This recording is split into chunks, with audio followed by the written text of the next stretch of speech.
Và không chỉ là cái này liên quan đến những người Mẹ Tây Cơ mà liên quan đến tất cả các sắc tộc đều cũng sẽ bị tạm giam ở những cái nhà tạm giam mới xây này. And included in the number of people who will be detained along the US-Mexico border are members of this community.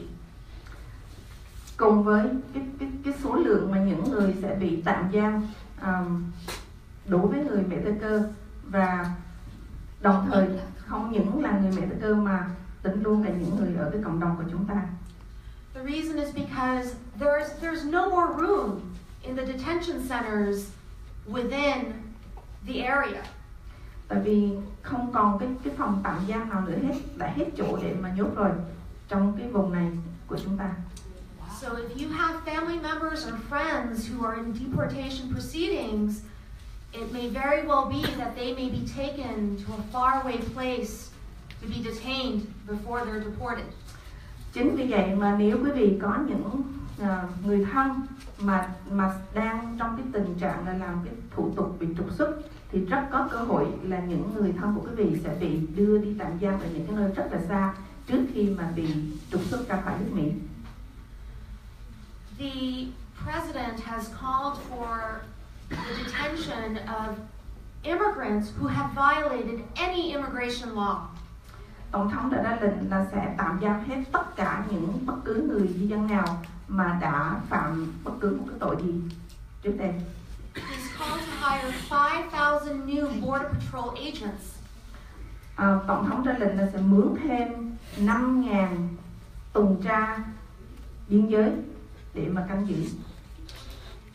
And he has authorized state and local agencies, government agencies, to perform immigration functions. Tổng thống cho phép chính phủ, tiểu bang cũng như là địa phương có quyền thi hành cái thủ tục xuất nhập cảnh, tính luôn cả cái nhiệm vụ là trục xuất. Now I want to summarize briefly the executive order on interior security. Bây giờ tôi xin nhắc đến sắc lệnh về an ninh của nội an. The government will be hiring 10,000 new immigration officers. Tổng thống ra lệnh sẽ mướn thêm 10.000 nhân viên di trú to handle the increased number of immigrants that they want to deport. Để mà truy soát những cái hồ sơ của những người nhập cư mà sẽ bị trục xuất. And now I want to talk about the new enforcement priorities of this presidency. Bây giờ tôi xin nói đến cái sắc lệnh mà bắt buộc về cái lệnh bắt buộc của tổng thống. See, under the Obama administration, immigrants who were convicted of very serious crimes, murder, rape, those were the individuals that were being deported. Dưới thời tổng thống của Obama thì chỉ có những cá nhân nào mà phạm vào những cái luật rất là nghiêm trọng, ví dụ như là giết người hay là hãm hiếp thì mới bị trục xuất mà thôi. But now the government has new priorities. Nhưng bây giờ thì tổng thống có những cái sự thay đổi khác. Number one, the government will target anyone who has been convicted of any crime, no matter how big or how small. Trước hết là tất cả những cá nhân nào mà đã phạm luật, không cần biết là lớn nhỏ gì, đều cũng sẽ bị trục xuất. They will be targeting anyone who has been charged with any crime, even if you have not been convicted. Họ cũng sẽ chú tâm đến bất cứ những cá nhân nào mà đã có cái xác lệnh tuyên án để mà cũng sẽ bị trục xuất.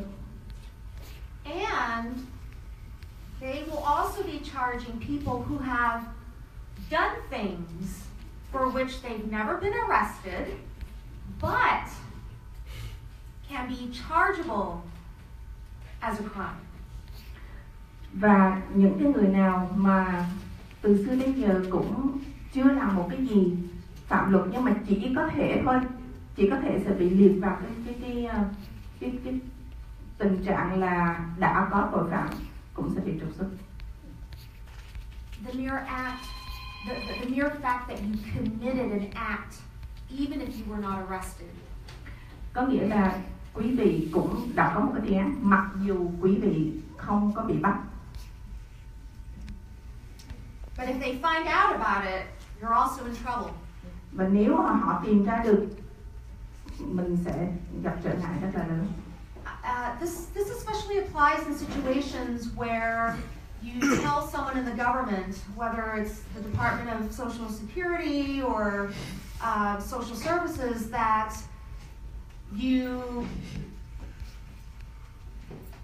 let's say you stole something from the store, but you were never arrested for it. That can get you into deportation proceedings under the new law. Ví dụ như quý vị nếu mà có việc làm việc với sở an ninh xã hội, vâng, như từ xưa tới giờ quý vị không có phạm một cái gì hết, quý vị chỉ là ví dụ như là ăn cắp một cái gì nhỏ nhỏ thôi, không bao giờ bị bắt, nhưng mà bây giờ cũng có thể quý vị sẽ bị bắt. In addition, the government will be targeting anyone who has engaged in any fraud or willful misrepresentation in connection with any government agency. Và những cái quý vị nào, những cá nhân nào mà đã từng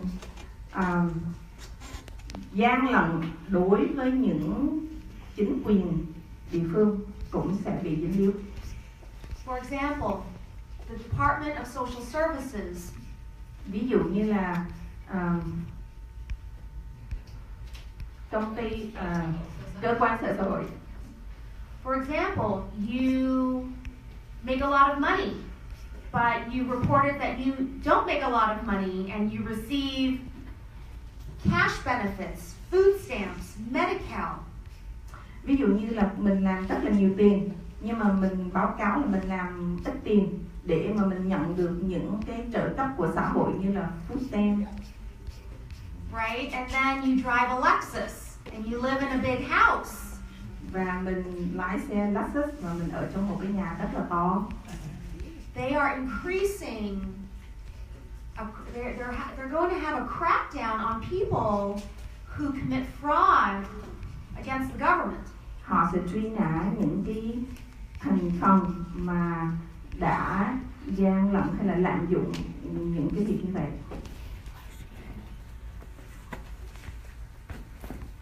In addition, the government will be targeting individuals who have prior orders of deportation.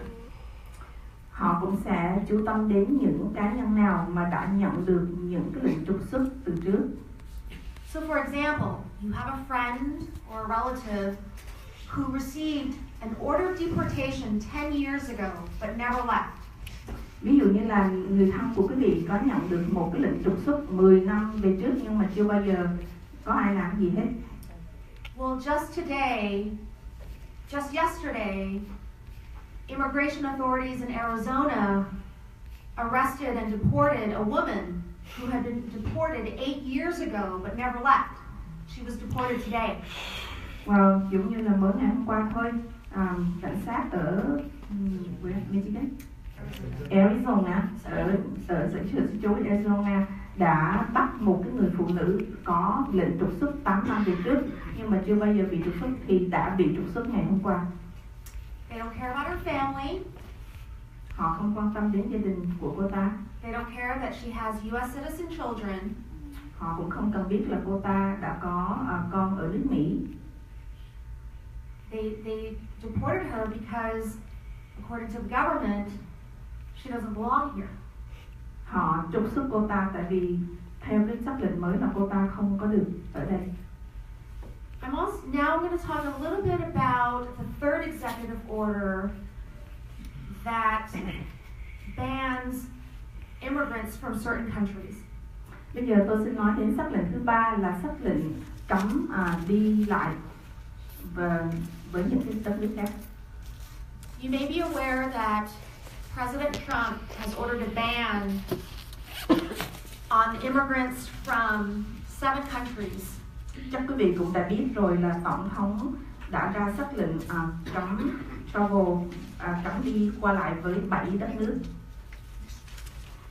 Most of these countries are in the Middle East and in Africa. Phần lớn những cái đất nước này là ở Middle East, thuộc về châu Phi.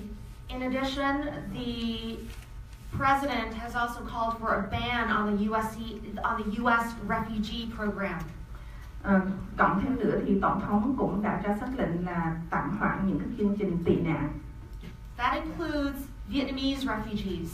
Tính luôn cả người tị nạn Việt Nam.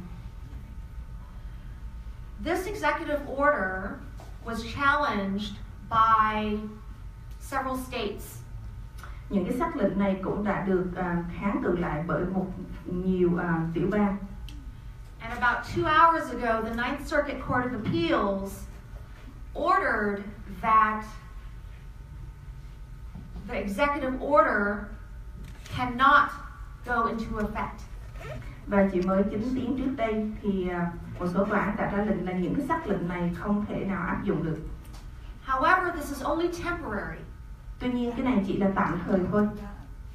So in the meantime, refugees can continue to come to the United States, and immigrants that have been banned can continue to come to the United States. Thì hiện tại những cái người tị nạn nào mà đã có được lệnh đi nhập cư thì vẫn có thể vào nước Mỹ được, và những di dân nào mà đã có quốc tịch thì vẫn có thể quay trở về lại nước Mỹ. Even though this third executive order has been stayed, is not in effect currently, what has happened in the last 2 weeks has created a lot of problems for immigrants trying to go in and out of the United States. Mặc dù là những cái sắc lệnh này chưa có chính thức, tuy nhiên trong 2 tuần qua đã gây ra rất là nhiều cái sự hỗn loạn đối với những người di dân, những ai mà đang đi ra và đi vào nước Mỹ. So right now I want to spend a few minutes talking about whether you should travel. Cho nên tôi muốn chia sẻ dành một vài phút để nói với quý vị là mình có nên đi travel hay không. And what problems you may encounter if you travel. Và có một vài cái trở ngại có thể quý vị sẽ gặp phải nếu quý vị đi du lịch. So number one, I know that a lot of us in this community like to go home to Vietnam to visit our friends and our family, to visit the motherland. Trước hết tôi hiểu là rất là nhiều chúng ta muốn quay trở về Việt Nam để thăm gia đình, quê hương và bạn bè. However, I do not believe that this is a good time to travel. Tuy nhiên tôi tin rằng đây không phải là một cái thời điểm tốt để cho chúng ta đi du lịch. And I think my colleague would agree that you should only travel now if you need to. Và cô bạn của tôi cũng nghĩ rằng đồng ý là chúng ta chỉ đi du lịch khi mà chúng ta cần phải đi mà thôi. And if you do travel and you only have a green card, then I suggest that you apply for what's called a re-entry permit if you plan on being outside of the United States for an extended period of time. Và nếu quý vị chỉ có thẻ xanh và quý vị muốn đi ra khỏi nước Mỹ, tôi đề nghị là quý vị nên xin một cái giấy là re-entry permit, có nghĩa là tái nhập cảnh. Nếu quý vị có cái dự định là sẽ đi lâu hơn cái dự tính. Let me tell you why. Để tôi nói cho quý vị biết là tại sao. A lot of people in our community go back to Vietnam for months and months and months. Rất là nhiều người Việt của chúng ta quay trở về Việt Nam mà rất là lâu, hết tháng này qua tháng khác. But immigration now is cracking down on green card holders who have been outside of the United States for a very long time. Và với cái luật mới bây giờ đó thì họ sẽ truy nã những cái người nào mà ra khỏi nước Mỹ một thời gian rất là lâu. They may take you into secondary inspection. Họ sẽ bỏ quý vị, họ sẽ dẫn quý vị vào một cái nơi để mà thẩm vấn. And they may ask you a lot of questions. Và họ sẽ hỏi quý vị rất là nhiều câu hỏi. And if they have reason to believe that you have abandoned your U.S. residency, they may allow you to enter the United States, but they may put you in deportation proceedings. Yes.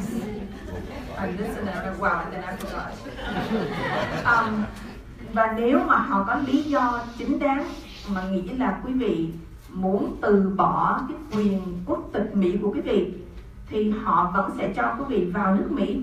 Tuy nhiên họ sẽ bỏ quý vị vào một cái chương trình là sẽ trục xuất về sau. Yes. Cái chương trình này là cho những người thường trú nhân thôi, chứ không phải là những người công dân Mỹ. Cái này là những người có thẻ xanh thôi. This only applies to green card holders, not U.S. citizens, who have the right to travel freely and as long as they wish. Cái này chỉ cho những ai mà thường trú nhân, có nghĩa là có thẻ xanh thôi, chứ không có tính những người mà có quốc tịch Mỹ thì họ được đi lại tự do hơn. And you have to remember that the immigration officials at the airports or at the borders, Canada, Mexico, they have a lot of power and they have a lot of discretion. Và quý vị cũng nên nhớ rằng là những cái mà nhân viên di trú ở các nước như Canada hay là Mexico thì họ có rất là nhiều quyền hạn và có rất là nhiều cái quyền lực để mà suy xét. So even if they suspect you, mặc dù họ chỉ là nghi ngờ thôi, they have the power to put you into deportation proceedings. Họ vẫn có quyền đặt quý vị làm thủ tục xuất cảnh. Trục xuất. Yes. And you're going to have to pay a lot of money to an attorney to help you keep your green card and to help you stay in the United States. Và thế rồi quý vị phải tốn rất là nhiều tiền để mà nhờ luật sư biện hộ giữ thẻ xanh cho quý vị để quý vị có thể ở lại nước Mỹ. So for our friends in the community who like to travel to Vietnam and spend a long time, please apply for a re-entry permit. Cho nên tôi rất là mong quý vị nào mà có dự định sẽ đi về Việt Nam một thời gian thì hãy xin nhận một cái đơn tái nhập cảnh. Mình đều biết là re-entry permit phải không ạ? And also, if you come in and out of the United States a lot, if you travel a lot, that also gives them a reason to question you. Và cũng như nếu mà quý vị mà cứ đi lại quá nhiều lần thì họ cũng có cái lý do để mà họ đặt vấn đề với quý vị. We're aware that immigrants have been held in secondary inspection in the last couple of weeks for up to 24 hours without food or water. Có người là bị tạm giữ trong vòng 24 tiếng đồng hồ mà không cho ăn cho uống gì hết. And after 24 hours they let you go. Và sau khi đó thì họ để cho quý vị đi. Some people have been held for 7 or 8 hours. Có những người đã bị giữ lại 7-8 tiếng đồng hồ. We don't know what will exactly happen to you because each situation is different. But I'm saying this because I want you to avoid this type of situation. Thật sự là tôi cũng không biết là những cái chuyện gì sẽ xảy ra đối với quý vị. Tuy nhiên tôi vẫn muốn trình bày để mà mình có thể tránh bớt những cái rắc rối có thể xảy ra. So at this time, I'd like to hand the mic over to Jacqueline Dan, who is going to talk about the deportation of Vietnamese immigrants, as well as legal rights and the importance of citizenship and other issues. Thank you. Bây giờ có xin nhường microphone lại cho cô Jacqueline. Cô ta sẽ nói về những cái luật đi travel, luật kiểu như là quyền công nhân và và thủ tục trục xuất. So before I started, I just wanted to address the audience very quickly. Trước khi tôi bắt đầu, tôi xin muốn có đôi lời rất là nhanh đối với quý vị.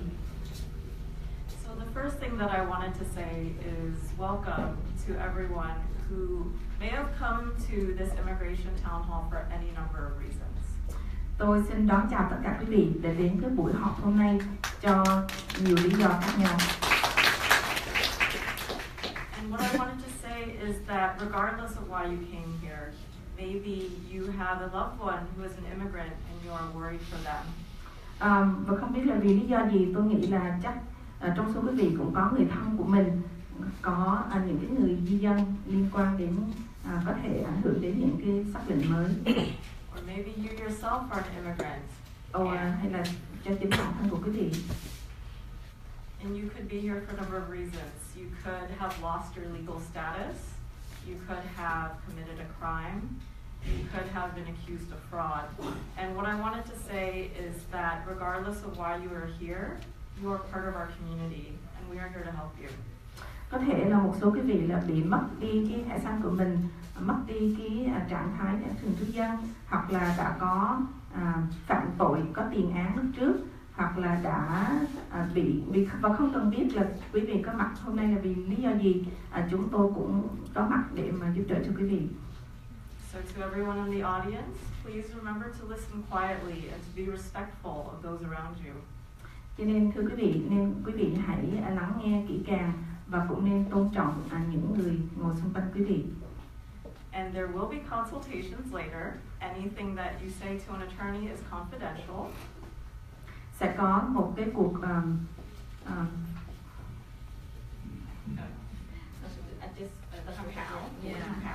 sẽ có một cái tham khảo với luật sư sau này, và tất cả những cái gì quý vị chia sẻ đều sẽ được giữ kín. So if I see someone who is not consulting with an attorney but might be standing too close to a table, I will very nicely ask you to sit a little bit further away. Cho nên nếu mà quý vị nào không có tham khảo với luật sư, mà nếu quý vị đứng gần đến những người mà tham khảo với luật sư, thì tôi sẽ mời quý vị đi ra chỗ khác. Yes. At this time, I believe we are relieving our wonderful interpreter, TK. Dạ, bây giờ cổ cho con take a break và cho anh đó thế con. Xin cảm ơn ạ. Just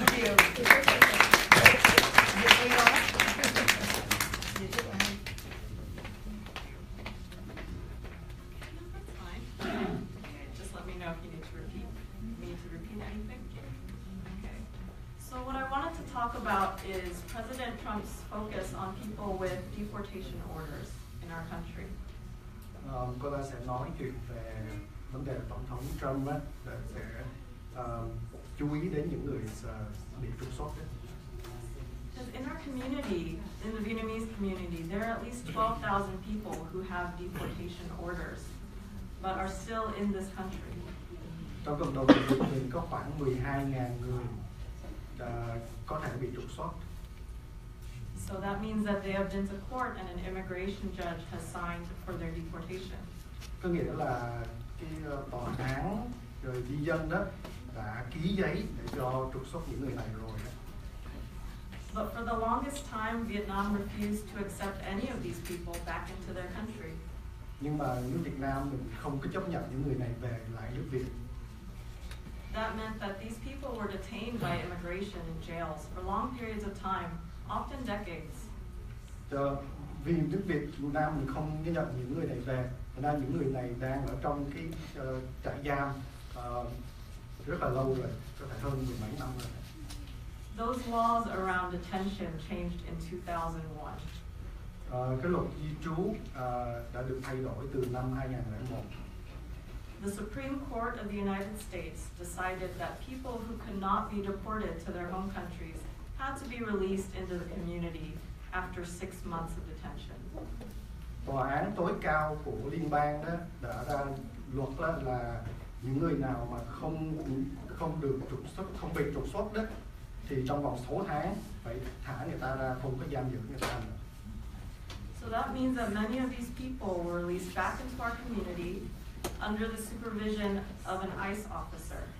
Những người mà được thả ra đó trong cộng đồng đó thì sẽ được cái công ty mà cái cơ quan di trú sẽ được họ như là quản lý đó. So that means that they have to see a deportation officer once every month, 3 months, 6 months, or 1 year. Thật ra những cái người này đó cứ mỗi 1 tháng, 3 tháng, 6 tháng hay là 1 năm đó phải đến gặp văn phòng của văn phòng di trú. That means that they also have a right to a one-year work permit that can be renewed. Và những người này cũng có quyền có giấy tờ để được làm việc, và nhưng mà mỗi năm phải đi khai lại. It's important to know that many of these people have changed their lives since this happened. Many of them have reformed and have gone on to hold jobs, own businesses, and have children here in the United States. Và những người này đó, đời sống họ đã thay đổi trong những năm vừa qua. Họ có con cái, có việc làm đàng hoàng rồi, cuộc sống của họ rất là thay đổi. But regardless of how much you have changed your life, Trump has decided that you are still an enforcement priority. Tuy nhiên có thay đổi, sống họ thay đổi cách mấy đi chăng nữa thì Tổng thống Trump đã quyết định là những người này là ưu tiên sẽ được trục xuất. So in January 2008, Vietnam and the United States signed an agreement that allowed certain people to be deported back to Vietnam. Hơn nữa trong năm 2008, Việt Nam và Mỹ có ký hiệp định là sẽ nhận những người mà bị trục xuất, But they have to meet certain criteria. Nhưng mà Việt Nam có cho những điều kiện nào đó để mới nhận những người này về. First, the person has to have lived in Vietnam at some point in their life. Thứ nhất là những người này lúc trước đã có sống ở Việt Nam rồi. Second, they have to have been issued an identity document by the Vietnamese government at some point in their life. Những người này khi lúc trước ở Việt Nam đó đã có giấy chứng minh nhân dân, giấy ID đó của Việt Nam phát cho khi họ ở Việt Nam. What that means is that the Vietnamese government does not want to take people back who have been born outside of their country, especially in refugee camps. Có nghĩa là nước Việt Nam sẽ không có nhận lại những người nào mà không có sanh đẻ ở nước Việt Nam. Thí dụ như sanh đẻ ở trong các trại tị nạn, thí dụ như vậy. And lastly, the Vietnamese government does not want to take anyone back who arrived in the United States on or after July 12, 1995. Và nước Việt Nam không có nhận những người nào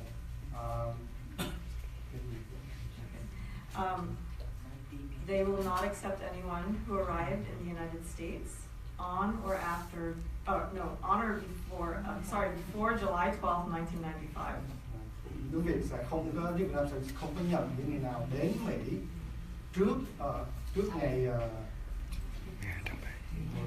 12 tháng 7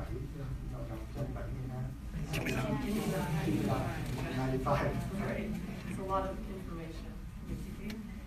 Okay, so it's important to know though that this agreement can be changed at any time by agreement between the U.S. and Vietnam. Cái hiệp định này giữa hai nước có thể sẽ được thay đổi bất cứ lúc nào. And it is possible that the Trump administration can pressure Vietnam to try to accept more of these people. Thành ra có thể là cái chính phủ của Tổng thống Trump có thể sẽ làm áp lực cho nước Việt Nam để nhận thêm nhiều người là bị trục xuất ở Việt Nam.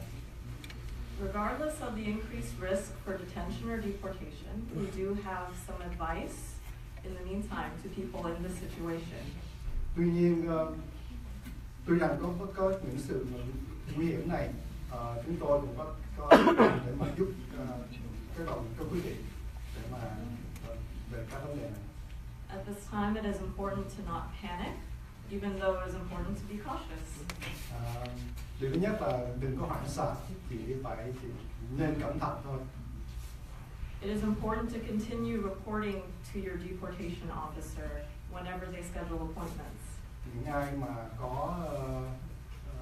đã có ngày giờ để gặp những người trong văn phòng di trú đó, thì vẫn nên giữ những cái ngày hẹn đó, đừng có quên. Failing to comply with your deportation officer is always a ground to detain you. Ai mà quên hoặc là không đến để những cái buổi hẹn để gặp các văn phòng di trú đó là sẽ có bị điều kiện để mà bị trục xuất. It is also very important to know that you may have a deportation order and not be aware. Hơn nữa đó, có thể là có nhiều người có giấy tờ, có có cái bạn đã bị trục xuất rồi nhưng mà họ không biết là bị như vậy. Some people applied for citizenship or a green card and changed their address and did not receive a denial letter and the letter that said they needed to go to immigration court. Thí dụ như là những người mà nộp đơn xin vô dân Mỹ quốc tịch hoặc là xin thẻ xanh mà họ thay đổi địa chỉ đó, họ không có nhận được giấy tờ mà bị từ chối để mà phải đi vô gặp lại trong văn phòng di trú. Sometimes we even see a situation where a U.S. citizen is married to someone that is not a U.S. citizen, and they are in an abusive relationship where there is domestic violence, and one person kept the mail and prevented the other person from finding out that they needed to go to court. Cũng có những trường hợp là một người có quốc tịch Mỹ lấy một người khác không có quốc tịch Mỹ nhưng mà trong gia đình bị các chuyện lộn xộn đó, thành ra bị giấu thư đi, không có biết là có thư của văn phòng di trú đến, thành ra họ không có trả lời, không đến gặp các văn phòng di trú. If you believe that you may be in any of these situations, it is very important to talk to an attorney during this time. Nếu quý vị nào mà nghĩ rằng mình có thể bị trong những cái trường hợp như vậy, thắc mắc gì thì chúng tôi khuyên là nên đến gặp các luật sư chuyên về vấn đề di trú.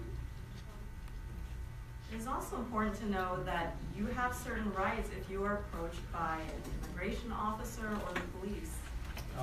Và chúng tôi muốn nhấn mạnh rằng là quý vị có quyền công dân khi mà quý vị gặp những cái cơ quan hoặc là những nhân viên làm việc sở di trú hoặc là gặp cảnh sát, thì quý vị phải nhớ là quý vị có quyền của công dân của quý vị.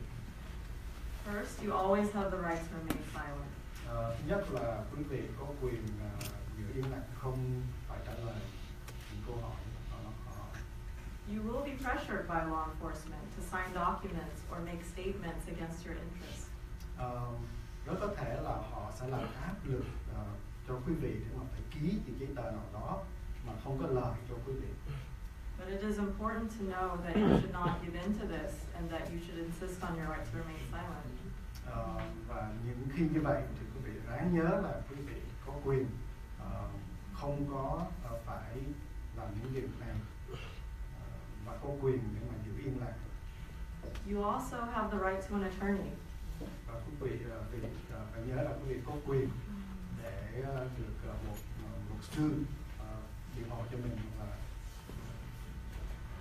When stopped or questioned by law enforcement, you always have the right to ask for an attorney, and you should. Bất cứ khi nào mà quý vị bị gặp một người cảnh sát nào đó hoặc là chặn quý vị lại hỏi gì đó, thì quý vị phải nhớ là quý vị có quyền để hỏi, để có một nói chuyện với một luật sư. And if an immigration officer comes to your door in a uniform that says ICE, khi mà có một nhân viên của sở di trú đến nhà của quý vị mà ngay cả mang đồng phục có chữ của văn phòng di trú đó là ICE đó, do not open the door. Quý vị không cần phải mở cửa cho họ. Ask for a warrant through the door or the window. Quý vị thứ nhất là phải hỏi giấy của tòa đó, mà đừng có mở cửa ra nói họ đưa giấy của tòa dưới cửa và dưới cửa sổ cho quý vị xem. The warrant has to have the signature of a judge along with your correct entire name and your address. Giấy của tòa là luôn luôn lúc nào cũng phải có chữ ký của một chánh án và phải có tên, tuổi và địa chỉ của quý vị cho đúng. Quý vị phải coi kỹ. Without all of those things, they do not have the right to demand entry into your home. Nếu mà cái giấy của tòa đó mà không có đúng những cái chi tiết như vậy thì cảnh sát hoặc là nhân viên của sở di trú không có quyền vô nhà của quý vị. It is also important that you not carry documents with you that are not yours. Rất là quan trọng là khi quý vị đừng có mang trong người những cái giấy tờ mà không phải của mình, giấy tờ giả của người khác. Okay, that is very very important because Trump has also prioritized the deportation of people who have lied to the government, but we don't know exactly what that means yet. Nó quan trọng tại vì tổng thống Trump á, đã ra quyết định đó là trục xuất những người nào mà nói láo với chính phủ. Mà hiện giờ đó chúng tôi cũng chưa biết rõ là cái dự luật đó chi tiết như thế nào nữa. And usually if you have entered the United States through an airport, the government has some record of what country you are from. But if there's a chance they do not carry your Vietnamese government identity documents with you. Khi mà quý vị vô nước Mỹ qua phi trường đó thì chính phủ có đầy đủ giấy tờ của quý vị vô từ nước nào. Nhưng mà quý vị không nên mang giấy tờ mà phát cho quý vị của chính phủ Việt Nam phát. You do not have to tell an immigration officer what country you are from. That is for them to prove in immigration court in front of the judge. Quý vị không có cần phải nói cho những người chặn quý vị lại đó là quý vị đến từ nước nào. Cái đó là bổn phận của sở di trú để tự họ phải tìm ra cái chuyện đó. If you believe you might lose your immigration status or you have already lost it, it's very important to know that you might have a right to legalize it. If you have lost your immigration status or don't have any, it might be important for you to try to legalize your status through a number of ways that I will explain later. Nếu mà quý vị nghĩ rằng là cái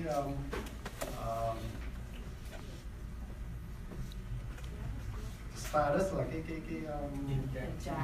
tình trạng di trú của quý vị là như thế nào đó mà quý vị không còn nữa đó thì chúng tôi có những cách để mà giúp quý vị đánh lại được cái tình trạng đó. First, you could be eligible for a U.S. citizen or green card holder family member to file a petition for you. Thứ nhất đó là quý vị có thể có một người thân mà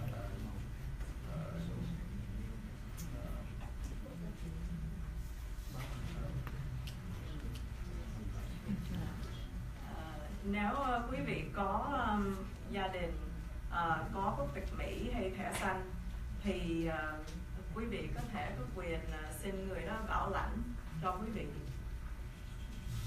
So the first is U.S. citizens can petition for their spouses or unmarried children under 21. Thứ nhất đó là một công dân Mỹ có quyền xin bảo lãnh cho vợ chồng và những con của mình mà chưa có lập gia đình. There are also additional categories of people that U.S. citizens can petition for, but it's important to know that Republican senators just introduced a bill to eliminate these categories. Có những trường hợp khác mà công dân Mỹ có thể xin bảo lãnh cho người thân của mình, nhưng mà các nghị sĩ đảng Cộng hòa đó đang có thể ra cho những nghị luật mà có thể thay đổi những cái luật đó. That includes parents, adult children, and brothers and sisters. Có thể dính líu đến cha mẹ, anh chị em, con cái mà đã trưởng thành rồi đó. So it's important to know that if you fall within one of those categories that could be eliminated, it's very important to speak to a lawyer at this time. Nếu mà quý vị thấy là quý vị ở trong những trường hợp đó thì nên nói chuyện với những luật sư chuyên về di trú. Green card holders have a much more limited ability to petition for family members. Những người mà có thẻ xanh đó thì cái khả năng mà bảo lãnh cho người thân là còn ít hơn nữa.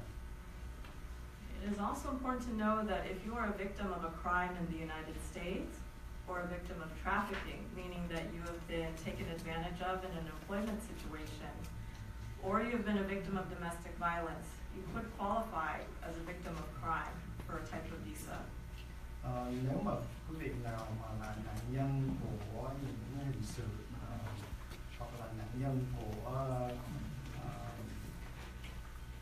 buôn bán người ta ngay cả về công ăn việc làm đó, hoặc là nạn nhân của trong gia đình mà có lộn xộn đó, thì quý vị có thể xin cứu kháng để ở lại Mỹ trong các trường hợp đặc biệt. And if you are afraid of returning to Vietnam because you believe that the government might persecute you or cannot protect you against people who will hurt you, you could qualify for asylum or some form of relief that is related to that. Nếu quý vị nghĩ rằng nếu mà khi quý vị mà có phải về lại Việt Nam thì có thể bị chính phủ áp bức, thì quý vị có thể xin ở lại tị nạn trong một hình thức khác.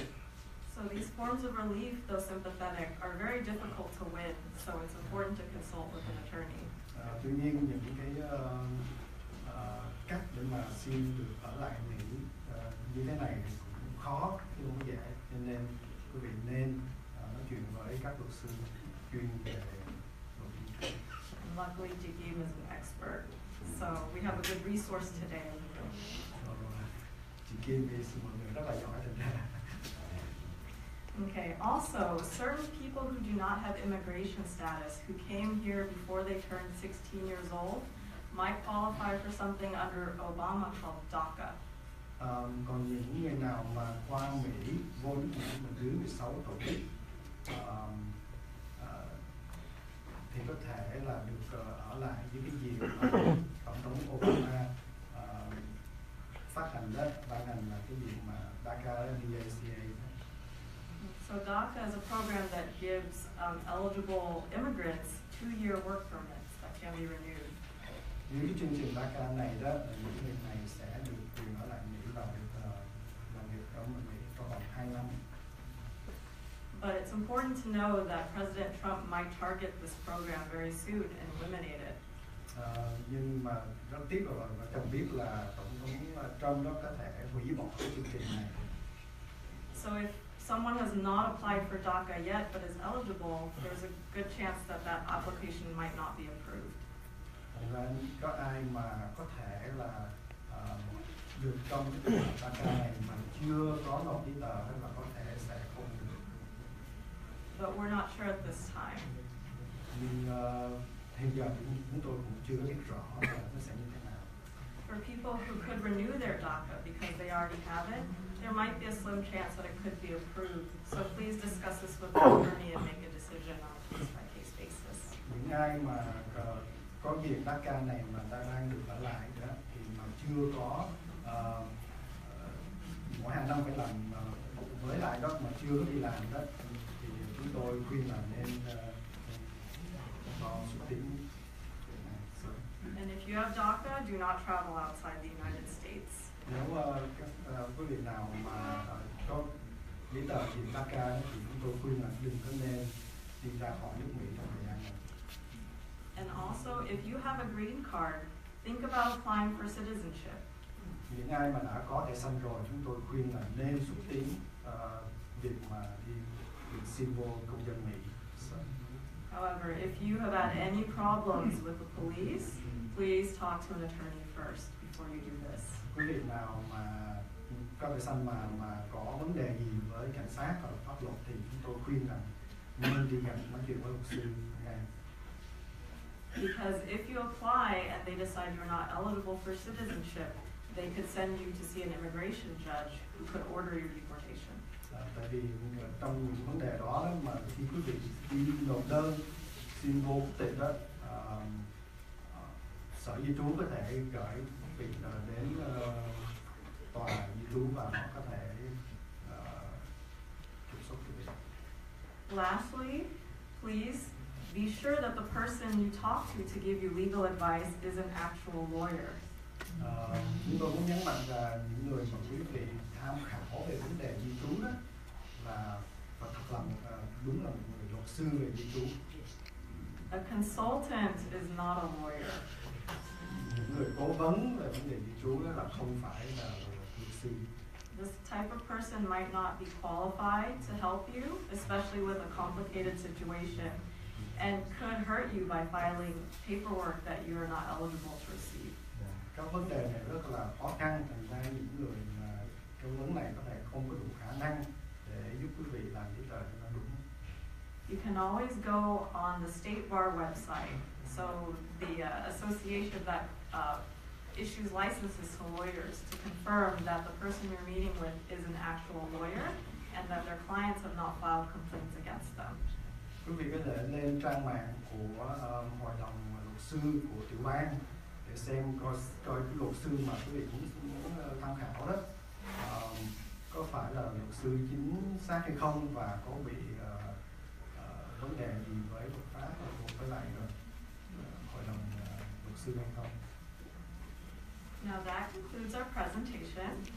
I did want to say something. Sorry.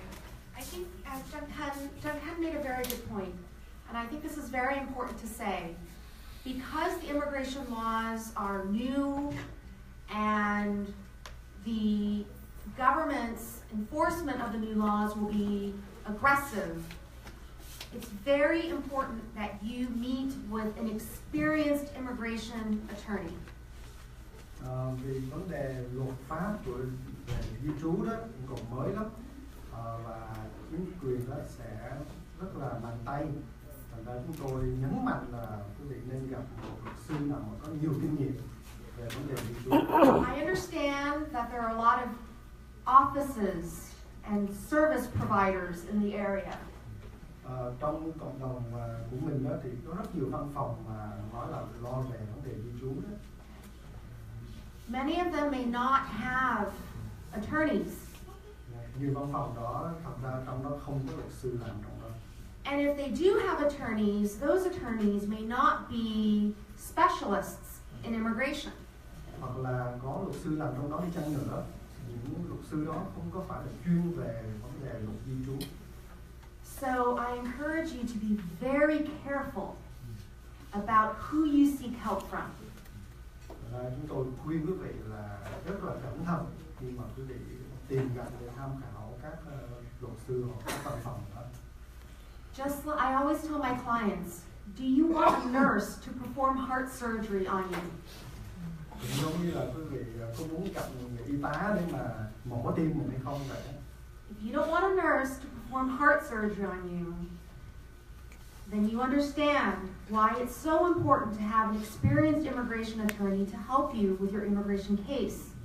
Cũng giống như là quý vị chắc không có muốn người y tá mà mổ tim cho mình, thì quý vị cũng không rất là quan trọng để mà gặp một người luật sư có nhiều kinh nghiệm về di trú để lo vấn đề di trú cho quý vị. And unfortunately, because the law is so confusing, there may be people who may want to take advantage of you in the community.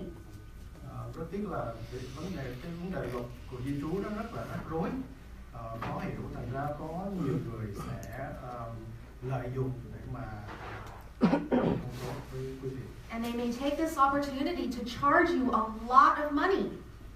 Và họ lợi dụng những vấn đề này để mà lấy rất là nhiều tiền. Even though they're not attorneys, tuy rằng họ không phải là luật sư, or immigration specialists. Không phải là những người chuyên về luật di trú. So please be very careful and thank you so much. At this time, if you've registered to speak with an attorney, I'd like to ask you to stay in your seat. We will call your name and then we will escort you to a table with an attorney. Thank you.